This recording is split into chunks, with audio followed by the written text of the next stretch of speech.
ഇന്നെന്താ പരിപാടി? അമ്മ ഇന്നെന്താ? പാൽക്കപ്പ. അപ്പൂസ് എന്താണ്? എന്തൊക്കെയാണ്? എന്തൊക്കെയാണ്? എന്ത് ചിക്കനാ? എന്തൊക്കെയാ അറിയില്ല. അമ്മ കിച്ചൻ എന്താ ചിക്കന്റെ പേരെന്ന്? അപ്പൊ എന്തൊക്കെയാ ഷിജെ? പാൽക്കപ്പ, ചിക്കൻ മൊളീഷ്യൻ, പാൽക്കപ്പ അല്ലേ? ഇന്നത്തെ ഞങ്ങളെ സ്പെഷ്യല് ഞങ്ങൾ ഉണ്ടാക്കണ കാണിച്ചില്ല. നമ്മളെ വലിയ വീഡിയോയിലുണ്ട് അല്ലേ? അപ്പൊ ഞങ്ങൾ ഇങ്ങനെ കഴിച്ചോണ്ടിരിക്കുന്നു. ഇപ്പൊ കപ്പേന്റെ റെസിപ്പി പറഞ്ഞു കൊടുക്കണ്ടേ?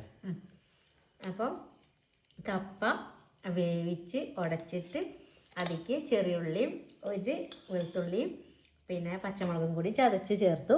എന്നിട്ട് നാളികേരപ്പാൽ ഒഴിച്ചെടുത്തു.